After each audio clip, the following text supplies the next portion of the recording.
그럼 이번에는 통일부에 출입하는 손영 기자와 함께 김정은 위원장의 공개 활동에 어떤 의미가 있는지 자세한 이야기 나눠보겠습니다. 손영 기자. 네, 김 위원장이 20일 동안 나타나지 않으면서 정말 여러 가지 추측들이 많았는데요. 어제 노동절에 맞춰서 평안남도 순천에 있는 비료 공장을 방문했거든요. 어떤 의미로 해석해야 할까요? 네, 보통 노동절엔 공개 행사를 잡지 않았던 김 위원장이 노동절에 맞춰서 모습을 드러낸 건 의미가 있다고 볼 수 있습니다. 대북 제재, 그리고 무엇보다 코로나19 때문에 국경이 봉쇄된 상황에서 노동자와 인민들의 어려움을 챙기고 있다는 메시지를 전하려는 것으로 해석이 됩니다. 비료 공장을 찾은 것도 같은 맥락이겠죠. 김대중 노무현 정부 시절에 북한이 식량 대신 비료를 달라고 했을 정도로 북한에선 비료가 굉장히 중요한 물자입니다. 이번에도 식량 문제를 자체적으로 해결하기 위해 역량을 쏟고 있다는 걸 보여주면서 자립경제 달성이라는 목표도 강조하려는 의도로 보입니다. 하지만 여전히 김 위원장이 20일 동안 모습을 감춘 것에 대한 의문점은 남아 있는데요. 이걸 어떻게 해석해야 할까요? 네, 사실 김정은 위원장은 올해 초와 작년에도 20일 넘게 모습을 드러내지 않은 적이 있었습니다. 2014년엔 40일 동안이나 잠행을 하기도 했는데요.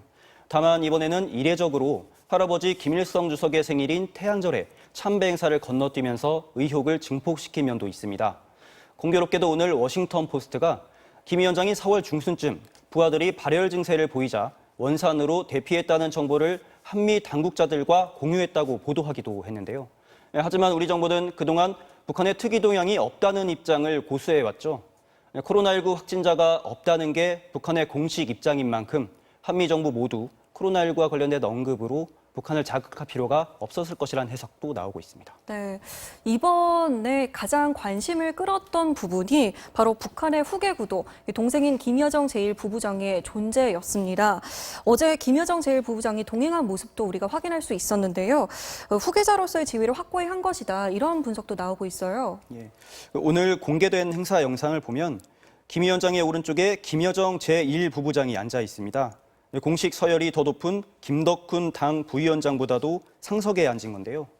하지만 전문가들은 준공식 자리를 두고 김여정 제1부부장이 2인자나 후계자가 됐다고 단정 지을 수는 없다고 평가하기도 합니다.